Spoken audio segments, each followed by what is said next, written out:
नमस्कार दोस्तों, स्वागत है आपका हमारे YouTube चैनल एग्री एक्सपर्ट आसिन में। दोस्तों मैं गोविंद मेवाड़ और आज हम बात करने वाले हैं एग्रीकल्चर के विद्यार्थियों के एग्जामिनेशन से संबंधित क्या तैयारी उन्हें करनी चाहिए, क्या क्या सावधानी वो रखें और क्या समस्याएं आती है उनकी इन तैयारियों के बीच में, उसके बारे में हम बात करेंगे।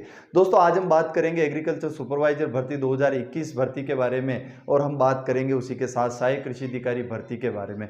दोस्तों सहायक कृषि अधिकारी की भर्ती आई नहीं है, आने वाली है निकट भविष्य में, ऐसी संभावनाएं बताई जा रही है। लेकिन अगर उस वैकेंसी में हमें कहीं फिट बैठना है, कहीं हमें तैयारी में वहां खरे उतरना है, तो हमें कुछ न कुछ तैयारी शुरुआत से ही करनी पड़ेगी। हमारे यहाँ जो मुख्य जो समस्याएं रहती है, जो मुख्य दिक्कतें आती है, वो क्या क्या आती है, क्यों हमारे जो विद्यार्थी है वो डाउन रह जाता है, दूसरे लेवल पे वो वहाँ तक पहुँच नहीं पाता है। तो दोस्तों हम बात करेंगे इस वीडियो में उसके बारे में। तो दोस्तों अगर एग्रीकल्चर सुपरवाइजर भर्ती की बात करें तो जो अटकलें लगाई जा रही है, अगर उसकी बात की जाए तो एग्रीकल्चर के विद्यार्थियों के लिए, अभ्यर्थियों के लिए बहुत अच्छी खुशखबरी है कि अभी आप लोगों को सबको पता है कि जो वैकेंसी आई थी एग्रीकल्चर सुपरवाइजर की, वो राजस्थान कर्मचारी चयन बोर्ड करवा रहा था और उसने 882 पदों पे अभ्यर्थना दे दी थी। नोटिफिकेशन जारी हो गए थे, आवेदन फुलफिल हो चुके थे। दोस्तों बहुत निकट भविष्य में ये आवेदन वापस रीओपन होने वाले हैं। कारण एकमात्र है जिसमें सभी सारी वैकेंसियों में कारण लग रहे हैं, भले वो रीट हो गई, भले वो आपकी पटवारी हो गई, सेम कारण यहाँ पे भी लग रहा है। वर्तमान मुख्यमंत्री जी के द्वारा जो ईडब्ल्यूएस आरक्षण के प्रति जो घोषणाएं की गई है, उसके कारण ये भर्तियां या ये आवेदन पुनः खुल रहे हैं। अब उन सभी वैकेंसी अभ्यर्थियों के लिए ये बहुत लाभदायक चीज़ है जिन लोगों ने अभी तक फॉर्म नहीं भरे हैं, और उनके लिए भी ये लाभदायक मानता हूं मैं जिन्होंने फॉर्म भर दिए हैं। दोस्तों देखिएगा, आप कहेंगे कि लेट हो रहा है, लेट बेशर्ते लेट हो रहा है, लेकिन क्योंकि इस कोविड की महामारी के समय में सभी हम घर बैठे हैं, कोचिंग्स नहीं खुली है, हम कहीं बाहर बैठ के तैयारी नहीं कर सकते हैं, तो मान के चलिए कि घर पे जो तैयारी है वो अफेक्ट होती है। घर हमेशा हमें छोड़ना पड़ता है। जिन्होंने सफलता पाई है उनको घर छोड़ना पड़ा है या घर की सुख सुविधाओं को त्यागना पड़ा है। भगवान श्री राम स्वयं अपनी शिक्षा दीक्षा प्राप्त करने के लिए गुरुदेव के आश्रम गए थे। भगवान श्री कृष्ण स्वयं संदीपनी ऋषि के आश्रम गए थे। तो कहने का जो ये तात्पर्य है कि हमें घर छोड़ना पड़ेगा। क्यों? क्योंकि घर के सुख सुविधाओं भोग विलास में हम वो तैयारी या उस तरह का कार्य नहीं कर सकते जैसा हमें करना चाहिए। तो दोस्तों हम बात कर रहे थे एग्रीकल्चर सुपरवाइजर भर्ती की, और अगर पिछले कुछ दिनों की संभावनाओं और अटकलों को देखा जाए तो ये वैकेंसी बहुत बड़े पदों में कन्वर्ट होने वाली है। जो आपके 882 पद की थी, उसमें 372 पद जिस पे कार्मिक विभाग की स्वीकृति पहले ही मिल चुकी है। उसके बाद 1000 पद जो वर्तमान में बजट घोषणा के समय नवीन पद सर्जित की बात हुई थी, और कहीं ना कहीं ये भी चर्चाएं अभी गर्म है कि ये दोनों जो सीटें हैं वो आपकी वैकेंसी में शामिल की जानी है। अगर इन बातों को, इन अटकलों को यथार्थ होती है, ये आपकी सीटें बढ़ती है, तो मान के चलिए ये आपकी जो भर्ती है 2254 पदों की होगी, और ये कृषि पर्यवेक्षक भर्ती परीक्षा के इतिहास की सबसे बड़ी भर्ती होगी। तो ये आपके लिए खुशखबरी है। क्यों है? क्योंकि एक जो भर्ती 882 पदों की होने वाली थी, वो सीधी की सीधी आपकी 3 गुना 2254 पदों की होनी है। दोस्तों इससे पहले की बात करें या भूतकाल की बात करें, तो ये अगर इस तरह का आपकी सीटें बढ़ती है तो ये सबसे बड़ी भर्ती आपके लिए होने वाली है। अब दोस्तों अगर ये भर्ती रीओपन होगी या बढ़ेगी तो आवेदन करने वालों को हमें क्या ध्यान रखना चाहिए? पहली चीज, उन सभी ओबीसी, नॉन क्रीमी लेयर या एमबीसी वाले व्यक्तियों के लिए, अभ्यर्थियों के लिए जो हमेशा कहीं ना कहीं उनके प्रॉब्लमेटिक कंडीशन बनती है जाति प्रमाण पत्र। देखिए दोस्तों, इनमें जो ओबीसी नॉन क्रीमी लेयर का जो क्राइटेरिया है या जो गाइडलाइन है, उसके अकॉर्डिंग आप 6 महीने बाद में वापस नया जाति प्रमाण पत्र बनाने के लिए एबल होते हैं। आपको हर 6 महीने में नया नॉन क्रीमी लेयर का जाति प्रमाण पत्र की आवश्यकता होती है। अब ये यहाँ पे चर्चा करनी कि क्यों क्रीमी लेयर में हर 6 महीने होती है, क्यों नॉन क्रीमी लेयर में नहीं होना चाहिए, ये सारी के सारे बहुत बड़ा टॉपिक है। लेकिन कुल मिला के ये है कि अगर आप ओबीसी, नॉन क्रीमी लेयर हैं, एमबीसी हैं, तो आपको आपका नया सर्टिफिकेट होना आवश्यक है, ये आप ध्यान रखें। दूसरा, डिजिटल हस्ताक्षर हुआ मूल निवास प्रमाण पत्र आपका होना चाहिए कि आप राजस्थान के निवासी हैं।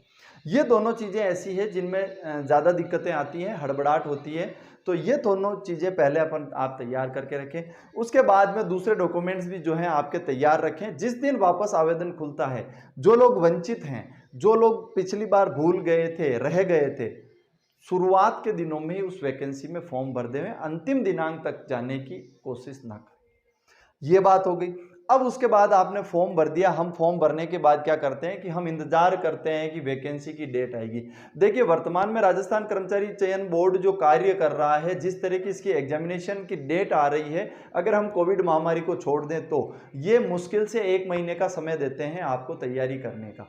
तो अगर आपको पता चला आपकी हम तैयारी तब करेंगे जब हमें डेट आएगी, और डेट आपको अगर 28 दिन दिए जाते हैं, तो आप 28 दिन में किस तरह की तैयारी कर पाएंगे, या उस 28 दिनों की तैयारी में आप उन 2 साल से तैयारी कर रहे लड़कों को कैसे फाइट कर पाएंगे, कैसे पीछे छोड़ पाएंगे, ये आपको अपने आप में झांकना है, स्वयं मूल्यांकन करना है कि मैं क्या कर रहा हूं, मुझे क्या करना चाहिए। आज हम उस पर बात करेंगे, हमारे क्या क्या टॉपिक्स होने चाहिए, क्या क्या पॉइंट होने चाहिए जिन पे बैठकर हम ये तैयारी कर सकें और पूरे राजस्थान में हम बहुत अच्छे हमारे मार्क्स ला सकें, बहुत अच्छी हमारी पोजीशन हो और हमें कृषि पर्यवेक्षक पद पर नियुक्ति मिल सके। देखिए दोस्तों, किसी भी एग्जामिनेशन के लिए तैयारी करने के लिए या किसी भी कार्य को करने के लिए पहली जो चीज होती है, पहली जो आवश्यकता होती है, वो होती है लक्ष्य। आपका लक्ष्य निर्धारित होना चाहिए, और लक्ष्य निर्धारित इस तरह होना चाहिए जिस तरह अर्जुन को पूछा था द्रोणाचार्य ने कि आपको यहाँ पे क्या दिख रहा है, उन्होंने सिर्फ एक लाइन बोली थी, मुझे चिड़िया की आंख दिख रही है। उसी तरह अगर आपकी लक्ष्य रहता है तभी जाके आपको सफलता मिलेगी। हमारे अभ्यर्थी क्या करते हैं, वर्तमान परिप्रेक्ष्य में देखा जाए तो अभी रीट, एसआई, पटवारी और एग्रीकल्चर सुपरवाइजर सारी की सारी वैकेंसी आई हुई है। अब जो लोग 12th पास थे, उसके बाद उन्होंने बीएसटीसी कर लिया था, बीए कर लिया था, वो लोग अभी रीट का भी भर रहे हैं, एसआई का भी भर रखा है, पटवारी भर रखा है, एग्रीकल्चर सुपरवाइजर। अब मेन मुख्य मोटिव क्या होता है कि मैं ये भी कर लूंगा, अगर ये हो गया तो ये भी कर लूंगा, इसकी तैयारी भी कर लूंगा। इस तरह अगर आप करते हैं, और सीधे सीधे शब्दों में अपने लोकल लैंग्वेज में कहूं तो अगर 2 नाव में आप सवार होते हैं तो आप बेशक गिरेंगे, आपको बचाने वाला कोई नहीं। फॉर्म सब में भरिए, लेकिन आपकी जिस पर कमांड है, जिस तरह मान लीजिए कि आपकी रिट पर कमांड है और आप जानते हैं कि मैं रिट निकाल पाऊंगा, तो आपको तैयारी रिट की करनी चाहिए। आपकी रिट हो जाती है, उसके बाद आपको कहीं लगता है कि मुझे 2 महीने, 4 महीने, 10 दिन जो भी मिल रहे हैं मेरा एग्रीकल्चर बेस के लिए मिल रहे हैं, तो आप फिर एग्रीकल्चर सुपरवाइजर की तैयारी कीजिए। लेकिन शुरुआत से आपको जो लग रहा है कि मुझे इधर जाना है, उस लक्ष्य का निर्धारण कीजिए, उसके प्रति एकाग्र होइए। जब तक उसके प्रति आप एकाग्र नहीं होंगे, तब तक आपको सफलता दिलाने वाला कोई भी नहीं है। सफलता अपने आप मिलेगी। कब मिलेगी? जब आप लक्ष्य निर्धारित करेंगे और उस लक्ष्य के प्रति एकाग्र होंगे। आपने कह दिया सर मैं लक्ष्य भी ले लिया, मैंने एकाग्रता भी रख ली कि मेरे को एग्रीकल्चर सुपरवाइजर ही बनना है, चलिए बहुत अच्छी बात है। उसके बाद एक किस चीज की कमी आती है, किस की कमी है? वो कमी है हमारे यहां निरंतरता की। आप लोग जो तैयारी कर रहे थे, फॉर्म भर दिया था, बहुत अच्छी तैयारी कर रहे थे, आपको लगा कि डेट आने ही वाली है, उससे पहले कोविड महामारी आ गई, आपका 2 महीने का लॉकडाउन लग गया। अब हम सुनने में आ रहा है कि भर्ती बढ़ेगी, आवेदन वापस खुलेंगे। तो जो लड़के तैयारी कर रहे थे, अच्छी तैयारी थी, उन्होंने ये सोच लिया कि अब कुछ नहीं होना है, अब बहुत टाइम पड़ा है, उन्होंने जो तैयारी थी उसको छोड़ दी। देखिए, जिस दिन आपने तैयारी छोड़ दी, 5 दिन अगर आपने छोड़ दिए, 6ठे दिन चालू करोगे, शुरुआत से वापस शुरू करने का, 1 2 3 4। आप 20 तक गिनती सीखे थे, 50 तक सीखे थे, कोई मायने नहीं रखती है, आपको वापस 1 से शुरू करना पड़ेगा। तो क्यों 1 से शुरू करते हैं? आप जब तैयारी कर रहे हैं, स्लो करें, धीरे करें, लेकिन निरंतरता करें। अब इस निरंतरता के लिए या इस निरंतर तैयारी के लिए बहुत अच्छी एक स्टोरी है। हम जब छोटे थे तब भी सुनते आए हैं और हम आज भी सुनते हैं, लेकिन हम इस पर अमल नहीं करते हैं। जिस दिन हम इस स्टोरी को हमारे जीवन में उतारेंगे, उस दिन सफलता दूर नहीं रहेगी। दोस्तों, क्या स्टोरी है आप भी जानते हैं, आपके स्क्रीन पे दिख रहा है, कछुआ और खरगोश की कहानी। बहुत समय पहले भी सुनी थी, आज भी ये फॉर एवरग्रीन स्टोरी है अगर आप सीखना चाहते हैं।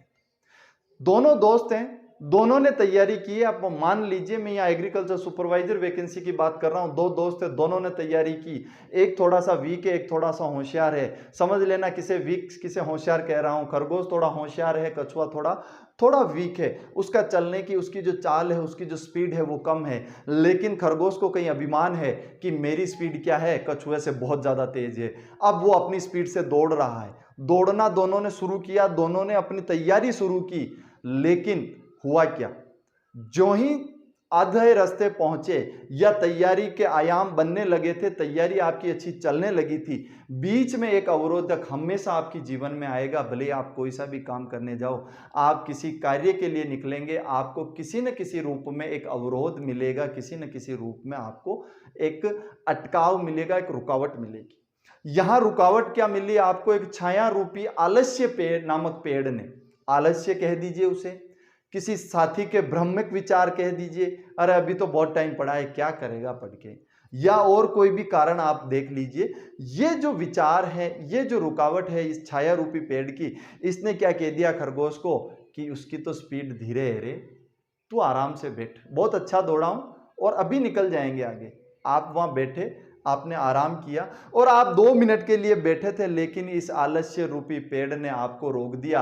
और जो आपका साथी था, जो कमजोर था, उसे पता था रुक गया कुछ हाथ नहीं आने वाला, रुक गया कुछ हाथ नहीं आने वाला है, निरंतर चला और उसने उस रेस को फिनिश किया, उसने उस रेस को पूर्ण किया।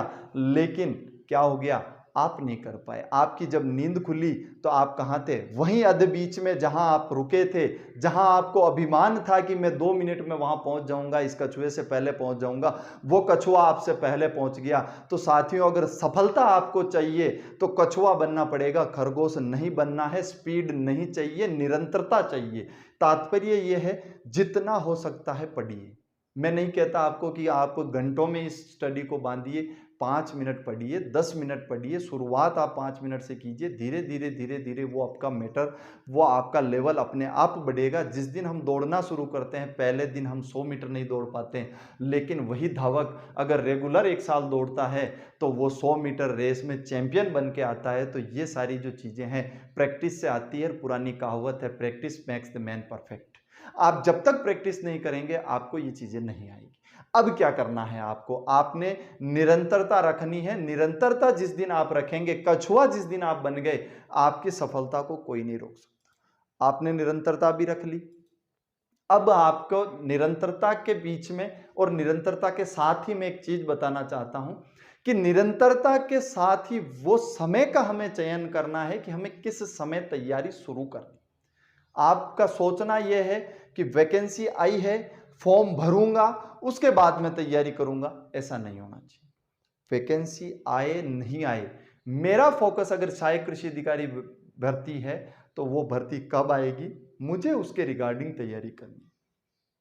सिलेबस 99% वही रहता है। जो भी एग्जामिनेशन आप देख लीजिए, अगर कहीं बदलाव होते हैं तो 1-8% में होते हैं, और हो भी गया मान लीजिए पर से आपका बदलाव, आपकी आदत तो नहीं छूटी। और मान के चलिए आपने रोज के जो 2 घंटे पढ़ने की रेगुलरिटी रखी थी, वो आपको जिस दिन वैकेंसी आएगी, जिस दिन आपका सिलेबस चेंज हो गया या जिस दिन आपको ज़्यादा पढ़ना है, वो 2 घंटे आपके लिए 4 घंटे बन के निकलेंगे। और जो वो बेसिक चीज़ें जो आपकी क्लियर थी, वो किसी और स्टूडेंट की क्लियर नहीं होगी, ये मेरी गारंटी है। अब आपको सही समय का चयन से मेरा तात्पर्य है 2 चीजों से। एक, शुरुआत कब की जाए। शुरुआत वैकेंसी का इंतजार करके नहीं की जाए, वैकेंसी की डेट का इंतजार करके नहीं की जाए, परीक्षा की डेट का इंतजार करके नहीं की जाए। शुरुआत की जाए, मुझे आज से पढ़ना है। क्यों? क्योंकि हमने राजस्थान में, मैं भी यहीं का लोकल हूं, मैंने भी ये चीजें देखी है। हमारे यहां आज से कुछ भी चीज शुरू नहीं होती, जो भी कार्य होता है वो हम कल से शुरू करेंगे। और मेरे मायनों में कल का मतलब होता है कभी नहीं। हम बैठ के सोचते हैं, थोड़ा सा शरीर में वीकनेस है, सुबह से उठ के दौड़ेंगे। सुबह जब उठते हैं, आज आज रहने देते हैं, कल उठ के दौड़ेंगे। यही हमारे हाल पढ़ाई के होते हैं, क्योंकि हमारी प्रैक्टिस नहीं है। आज पढ़ लेते हैं, चलो आज थोड़ा घूम आते हैं, कल पढ़ेंगे। इस तरह अगर आपने कल का नाम ले लिया, आप 2 लाइन पढ़ के जाइए, 4 लाइन पढ़ के जाइए, लेकिन आपको आज पढ़ना है, मतलब पढ़ना है। फिर दूसरी चीजें, कल आपको किसी पे भी नहीं छोड़ना। फिर दूसरी बात है, आपने अगर समय निकाल दिया, आपने अगर समय निकाल दिया और उसके बाद आप तैयारी करेंगे या हड़बड़ाहट में तैयारी करेंगे, आपने पहले शुरुआत नहीं की, डेट आ गई, 1 महीना बचा है, अरे यार 1 महीना बचा है, अब मैं कैसे जीके पूरा करूँगा, कैसे हिंदी पूरा करूँगा, कैसे मैं एग्रीकल्चर पूरी करूँगा, तो फिर आप हड़बड़ा जाएंगे। और दोस्तों मान के चलिए कि नो डाउट सिलेबस कम है, लेकिन यहाँ पे डीप पढ़ने की आवश्यकता है, आपको लंबी तैयारी की आवश्यकता है। एग्रीकल्चर सुपरवाइजर का कंपटीशन मैं मेरे हिसाब से मानता हूँ एग्रीकल्चर एग्जामिनेशन का सबसे टफ कम एग्जाम होता है, सबसे टफ कंपटीशन होता है, जहाँ पे लगभग 1 लाख योद्धा बैठते हैं और 1 के 1 लाख योद्धा मरने के लिए बैठते हैं, वीरता का परिचय देने के लिए बैठते हैं। उन 1 से 1 लाख के आदमियों का पूरा जो ध्येय होता है वो एक सीट निकालने का होता है। यहाँ पे कोई भीड़ नहीं है, लेकिन जितने हैं वो सारे के सारे योद्धा हैं, सारे के सारे तैयारी इस तरह से करते हैं। तो आप अगर वीकनेस में आ गए फिर आप तैयारी नहीं कर पाएंगे। इसीलिए राष्ट्रकवि रामधारी सिंह दिनकर की कुछ पंक्तियां याद आती है आपके इसी तैयारी के रिगार्डिंग कि जब फसल सूख कर जल के बिन तिनका तिनका बन गिर जाए, जब फसल सूख कर जल के बिन तिनका तिनका बन गिर जाए, फिर होने वाली वर्षा का रह जाता कोई अर्थ नहीं, फिर होने वाली वर्षा का रह जाता कोई अर्थ नहीं। तात्पर्य ये है कि अगर एग्रीकल्चर का हूँ, एग्रीकल्चर की भाषा में आपको समझ में आएगा कि अगर आप जो बारिश की ऋतु की बात करें, मूंग की फसल है, उड़द की फसल है और आपकी फसल को पानी चाहिए, लेकिन उस वक्त पानी नहीं गिरा, वर्षा नहीं हुई और फिर वो सूख के गिरने लगी, उसके बाद में अगर आपके तालाब भरते हैं, नदियां भरती है, उस फसल के लिए कोई लाभ की चीजें नहीं। हो सकता है अगली फसल बहुत अच्छी हो जाए, हम बात कर रहे हैं उस फसल की। तो आप ये फसल क्यों बिगाड़ते हो? अगली के विचार में ये फसल हमें नहीं बिगाड़नी, हमें इस फसल को सुधारना है, तो हमें तैयारी आज से शुरू करनी है। अगर हम आज से तैयारी शुरू करेंगे, हमें सफल होने से कोई नहीं रोक सकता। उसके बाद हम बात आती है, हमने सब कुछ कर लिया, लक्ष्य निर्धारित कर लिया, एकाग्रता हमारी है, हम पढ़ना भी सही समय से शुरू कर रहे हैं, सब कुछ ठीक है, जोश है कंप्लीट, कम कुछ भी नहीं, मैं आज ये करके बैठूंगा और मुझे करना है। अब एक गलती, पाठ्य सामग्री का चयन। पाठ्य सामग्री का चयन हमेशा आप गलत करते हैं। कैसे करते हैं मैं सारा का सारा बताऊंगा। पहली चीज होती है, जैसे वैकेंसी निकलती है, अच्छा नया कवर में 2021 में निकली, आप जाके देखोगे दुकान पे, हाँ भैया कोई गाइड आई है क्या एग्रीकल्चर सुपरवाइजर 2021 की? अरे 21 में क्या बदल गया? जो 18 वाली थी वो सारी की सारी सेम है, कुछ भी नहीं बदला। जो एग्रीकल्चर है, जनरल एग्रीकल्चर, कभी नहीं बदलनी है कुछ डाटा को छोड़ के।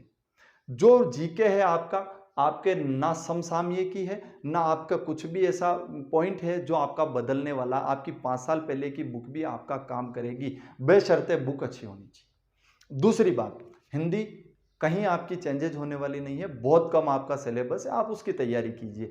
अब आपको गाइड जरूरी है लाना या नहीं है, मैं दोनों बात कहूंगा, हाँ भी और ना भी। देखिए दोस्तों, गाइड क्यों लाई जाती है? क्योंकि गाइड से पता चलता है हमें कि किस सिलेबस से या किस पैटर्न से हमारे एग्जामिनेशन में क्वेश्चन आने हैं और उस पैटर्न में क्या क्या चीजें ऐड होगी।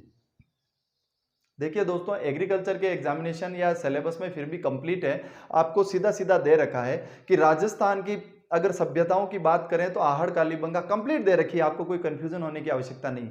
लेकिन बाय द वे आपको दे दिया जाए राजस्थान की सभ्यता, तो फिर आपको गाइड लाने की आवश्यकता है कि यार भैया इस गाइड के जो पॉइंट है ये, इसमें कौन कौन सा मैटर आएगा, ये क्या क्या चीजें आनी चाहिए। अब उसको क्या करें, आप गाइड लाइए, आपको एक आइडिया लगेगा। लेकिन अगर आपको तैयारी करनी है, अगर आपको सफलता प्राप्त करनी है, आपको 2 चीजें करनी पड़ेगी। गाइड के साथ आपको विषय विशेषज्ञों की पुस्तकें लानी पड़ेगी। कोई सा भी सब्जेक्ट हो गया, मैं किसी एक विषय की बात नहीं कर रहा हूँ, एग्रीकल्चर हो, बायोलॉजी हो, केमिस्ट्री हो, किसी भी सब्जेक्ट की आप तैयारी कर रहे हैं, आप रीट की तैयारी कर रहे हैं, आप एसआई की तैयारी कर रहे हैं, जब तक स्पेशलिस्ट की बुक नहीं पढ़ेंगे आपको नहीं पता चलेगा। क्यों? गाइड का क्या खेल होता है दोस्तों, गाइड हर वो कंपनी, हर वो एग्जामिनेशन अथॉरिटी या जो भी बनाती है इसको, वो कट कॉपी पेस्ट करके कम से कम पेज में आपको ज़्यादा से ज़्यादा सामान उपलब्ध कराने की या पठन सामग्री उपलब्ध कराने की कोशिश करते हैं। क्यों? क्योंकि मोटी नहीं होनी चाहिए बुक। अगर मोटी हो जाएगी तो उसके जो ग्राहक हैं, विद्यार्थी हैं, वो उसको लेना पसंद नहीं करेंगे, पहला पॉइंट। दूसरा पॉइंट, वो अगर ज़्यादा पेजेस की होगी तो कीमत ज़्यादा होगी, ऑल ओवर स्टूडेंट्स तक उसकी रीच नहीं पहुंचेगी। रीच पहुंचाने के लिए, ज़्यादा मार्केटिंग करने के लिए वो इस तरह का कार्य करते हैं। वो करेंगे, वो अपना अच्छा कार्य कर रहे हैं। आपको क्या करना है, आप गाइड लाइए। मैं हालांकि उसके विचार में और आपके फेवर में नहीं हूं कि आप गाइड लानी चाहिए आपको, लेकिन फिर भी आप लाते हैं। विषय विशेषज्ञ की पुस्तकें पढ़िए। अब हम बात करेंगे एग्रीकल्चर के बेस में कि एग्रीकल्चर सुपरवाइजर में हमें क्या करना चाहिए। देखिए, आप अगर गाइड लेके आते हैं तो 100 पेज में आपको एग्रीकल्चर सुपरवाइजर की गाइड मिलती है। मैंने 2-3 गाइडें देखी थी, नाम मैं स्पेशल कहीं किसी का नहीं लेना चाहता, लेकिन आपको गाइड मिलती है। और 100 पेज की गाइड में मान के चलिए, आप अगर ढंग से हिंदी पढ़ना चाहें या ढंग से इसका हिस्ट्री पढ़ना चाहें तो आपकी उसमें ऐड नहीं हो सकती, उसमें पूरी नहीं हो सकती। तो फिर कैसे आपके 5 सब्जेक्ट उन 100 पेजेज में पूरे हो सकते हैं। उन्होंने आपको सिलेबस की रीच दी है कि ये सिलेबस होगा। क्या होता है रीट में जो या किसी और एग्जामिनेशन में होता है, मेवाड़ राज्य की पूरी हिस्ट्री आती है, वहां पे 20-25 जो भी राजा हैं, शुरुआत बप्पा रावल से लेकर वर्तमान समय तक के सभी राजाओं को हमें पढ़ना पड़ता है। लेकिन हमारे साथ ये नहीं है, हमारा मेवाड़, कुंभा, सांगा, प्रताप में पूरा होता है। तो फिर हम क्यों पढ़ें थोड़ा थोड़ा? हमें डीप पढ़ने की आवश्यकता है। डीप पढ़ेंगे तो हमें क्या पढ़ना पड़ेगा, हमें विषय विशेषज्ञ की पुस्तकें पढ़नी पड़ेगी। और ये हम कब पढ़ पाएंगे, जब हमारी तैयारी शुरुआत से शुरू होगी। मान के चलिए, अगर आपने 2 महीने में अगर किसी विषय विशेषज्ञ की पुस्तक लाके पढ़ ली, आपको समझ में आएगी नहीं आएगी, वो आपके कैचअप पावर पे डिपेंड करता है। लेकिन आपने अगर शुरुआत से उन पुस्तकों को लाके अपने नोट्स बनाए, गारंटी है आपको समझ में आएगा। दूसरी चीज, आप विषय विशेषज्ञ की पुस्तकें पढ़िए। और एग्रीकल्चर के बेस की बात करें तो एग्रीकल्चर में बहुत सारे राइटर्स ऐसे हैं जिनकी एग्रीकल्चर की बहुत अच्छी पुस्तकें वर्तमान मार्केट में अवेलेबल हैं, आप उनको लाइए। और अगर मैं यहाँ पे जो दिख रही उन पुस्तकों की बात करूं तो ये द राइजिंग एग्री एक्सपर्ट नाम से पुस्तक है, जिसके पिछले 3 सालों में सभी एग्रीकल्चर एग्जामिनेशन में बहुत अच्छे रिजल्ट हैं। यहाँ से सारे के सारे क्वेश्चन पुट होते हैं। दोस्तों, ये पूरा का पूरा 3 बुक का सेटअप है जो आप चित्र में देख पा रहे हैं। फर्स्ट बुक में जनरल एग्रीकल्चर और आपकी एग्रोनॉमी को मेंशन किया है, उसके बाद में पशुपालन और हॉर्टिकल्चर दूसरी बुक में, और तीसरी बुक में आपके राजस्थान में जितने भी एग्जामिनेशन पिछले कुछ वर्षों में हुए हैं उनका सारा का सारा निचोड़, मॉडल टेस्ट पेपर कह दीजिए, सॉल्व्ड टेस्ट पेपर कह दीजिए, इसमें 50 पेपर्स इसमें है, प्लस नवीनतम पशु गणना के जो भी आंकड़े उनका मेंशन इसमें किया गया है। अब दोस्तों, पेपर्स की अगर हम बात करें तो आरपीएससी से होने वाले एओ, डबल एओ या एआरओ के पेपर भी इसमें शामिल है, लेकिन इसमें वही क्वेश्चन आपके लिए शामिल है एग्रीकल्चर, हॉर्टिकल्चर और पशुपालन के जो एग्जामिनेशन में या जो आपके एग्जामिनेशन के लायक हैं। उसके बाद जितनी भी यूनिवर्सिटीज हैं, वो भले AU Kota, AU Jodhpur, MP UAT, AU Bikaner, जितनी भी यूनिवर्सिटीज ने नॉन टेक्निकल पोस्टों पे, नॉन रिसर्च पोस्टों पे या आपकी टीचिंग पोस्टों पे आपके एग्जाम करवाएं, उसके सारे के सारे वो आपके एग्रीकल्चर सुपरवाइजर हो सकता है, टेक्निकल असिस्टेंट हो सकता है, फार्म मैनेजर, इनके सबके पेपर हैं।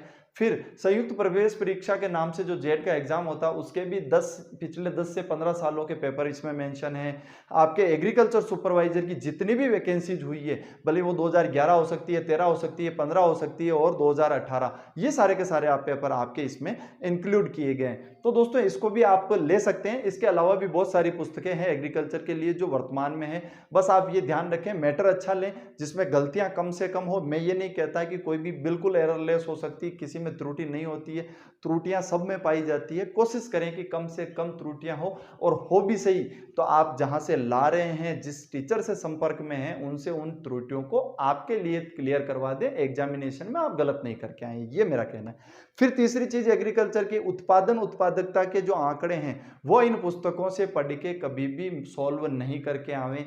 किसी कोचिंग के संपर्क में है, किसी प्लेटफॉर्म के संपर्क में है, अंतिम समय में एग्जाम से 1 महीना पहले और डाटा कलेक्ट कीजिए, उनसे आप एग्जाम दे के आइए, आपके गलत होने के चांसेस 0 रहेंगे। क्यों? ये पुस्तक मैंने 2021 में लिखी है, पहला जो एडिशन था 18 में लिखा था, 21 में आते आते वो आंकड़े सारे के सारे पुराने हो गए। अब मैंने लिखी है, ये आप कब पढ़ेंगे या कब एग्जामिनेशन होगा, ये आंकड़े वापस पुराने हो सकते हैं। हाँ, पशु गणना के आंकड़े आपके 5 साल में आते हैं, ये वही रहने वाले हैं। वहाँ पे चेंजेस नहीं होगा। लेकिन उत्पादकता की बात करते हैं तो वो आंकड़े जो हैं हर साल क्षेत्रफल हो गए, ये चेंजेस होते रहते हैं, थोड़ा सा ये ध्यान रखिएगा। उसके बाद दोस्तों अगर हम यहाँ सामान्य ज्ञान या जीके की बात करें तो मैं आपको ये सलाह दूंगा कि सामान्य ज्ञान या जीके की पर्सनल टॉपिक वाइज हर एक बहुत सारे राइटर, बहुत सारे पब्लिकेशन हैं जिनके बहुत अच्छी बुक्स आ रही हैं, उनको आप लेकर आवें। बहुत सारी बुक्स हैं, बहुत अच्छी है, उनको लेवें, उनको पढ़ें, डीप स्टडी करें और जितना भी पढ़ें उसका मैं अभी रामबाण आपको एक तोड़ बताऊंगा जिससे मैं सफल हुआ हूं, जिससे मैंने कई मेरे साथियों को सफल होते हुआ देखा है। उस तरह आपको स्टडी करनी पड़ेगी, लेकिन पहले हमें पुस्तकें लानी है। और अगर अब हम बात करते हैं हमारे तीसरे मेथड 15 क्वेश्चन का जो एग्जाम या जो वेटेज रखता है हिंदी की। दोस्तों अगर हिंदी की बात करें तो आपकी 9th से 12th तक की जो व्याकरण आती है, व्याकरण रचना के नाम से, वो पुस्तक आपके लिए सफिशिएंट है, बहुत अच्छी पुस्तक है। आप बेशर्ते आप संधि के समास के जो नियम है, जो रूल है, वो सारे के सारे समझ के अगर उसको पढ़ें। देखिए बहुत बड़ी पुस्तक और बहुत बड़ा नाम है, एक राघव प्रकाश की जो पुस्तक आती है, पढ़िए, नो डाउट कोई दिक्कत नहीं है। लेकिन उसको पढ़ने के लिए मैं ये सीधी सीधी गणित मानता हूं कि आपको कम से कम 6 महीने का समय चाहिए और अधिकतम अगर बहुत अच्छा पढ़ना है तो 1 वर्ष का समय आपको चाहिए। आनन फानन में आप पढ़ने जा रहे हैं वो मत पढ़िएगा, आप हिंदी व्याकरण रचना पढ़ सकते हैं, कोई दिक्कत नहीं है। मैं विरोध में नहीं हूं, मैंने पहले भी कहा था, मैं किसी स्पेशल पब्लिकेशन, किसी राइटर का विरोध नहीं कर रहा हूं, मैं आपको वो स्ट्रेटजी बता रहा हूं जिसमें आपको उतरना है। अगर आप 1 साल की लंबी तैयारी कर रहे हैं आप उसको पढ़ सकते हैं, लेकिन नहीं कर रहे हैं, आप सडन इंस्टेंट तैयारी शुरू किए, आप व्याकरण से शुरू कीजिए, बहुत अच्छा समझ में आएगा। इसके अलावा बहुत सारे ऐसे प्लेटफॉर्म हैं जहां पे सर मैम आपको बहुत अच्छी हिंदी व्याकरण पढ़ा रहे हैं, वहां से कंसल्ट कीजिए, हिंदी की बुक वीडियो दोनों को कंसल्ट कीजिए, आपको समझ में आएगा, जरूर समझ में आएगा। उसके बाद भी अगर इन तीनों सब्जेक्ट में आपको कहीं भी कोई दिक्कत आती है, आपको चैनल में, आपको चैनल के आसपास कहीं भी मेरे नंबर मिलेंगे, मेरे आप कमेंट में बता सकते हैं, मेरे नंबर्स पे आप मेरे को मैसेज कर सकते हैं। इन तीनों सब्जेक्ट की जितनी हेल्प मैं आपकी कर पाऊंगा वो मैं करूंगा, ये मेरे आपसे प्रॉमिस है। अब दोस्तों हम अगली बात करें, आप तैयारी कर रहे हैं, आपने पाठ्य सामग्री भी सही चुन ली, अब करना क्या है, सेल्फ का इवैल्यूएशन करते जाना। पढ़ते गए और इवैल्यूएशन नहीं किया तो आपको कुछ भी पता नहीं चलेगा क्या हुआ। आपने एक फसल बोई है, आप कह रहे हो बहुत अच्छी फसल है, मेरे कोई रोग नहीं, बिल्कुल कंप्लीट है, और आपने कभी आसपास नहीं देखी कि मेरी ये फसल जो है मेरे जो पड़ोसी हैं या मेरा जो प्रतिद्वंदी है उससे कैसी है, तो आप सफल नहीं हो सकते। आप वहां देख के आइए कि उसने भी एक दिन बोई थी, मैंने भी एक दिन बोई थी, क्या उसके फ्लावरिंग स्टेज आ गई है, क्या मेरी फ्लावरिंग स्टेज चल रही है तो उसके फल तो नहीं आ गए। हो सकता है आपकी फ्लावरिंग स्टेज चल रही है, उसके फल आ गए, उसका प्रोडक्शन मार्केट में जाने वाला है और आप कह रहे हो मेरी फसल बहुत सही है, हो सकता सही है, लेकिन किसी न किसी तरह की कमी रही है आप में। इसका मतलब यह है कि आपका जो प्रोडक्शन है वो लेट आएगा, और अगर दोस्तों कंपटीशन में लेट नाम का शब्द हुआ, इसका मतलब वो सीधा आपको सफलता से ए और लगा के असफलता की ओर ले जा रहा है। ये आप हमेशा ध्यान रखिएगा। अब सेल्फ एवोल्यूशन के लिए क्या करें, वर्तमान में बहुत सारे प्लेटफॉर्म में जो टेस्ट सीरीज चला रहे हैं, आप पेड टेस्ट सीरीज से ले सकते हैं, अनपेड टेस्ट सीरीज ले सकते हैं। मैं किसी का समर्थन या किसी के आने या मना करने की स्थिति में नहीं हूं, लेकिन आप दोनों में से एक टेस्ट सीरीज आवश्यक ले लें, और नहीं ले सकते तो भैया आजकल ओमार सीट और गूगल का ज़माना है, टेक्निकल ज़माना है, आप प्रिंट करवाइए। और कैसी करवाइए, ये फोटो दिख रहा है आपको पीछे, ये करवाइए।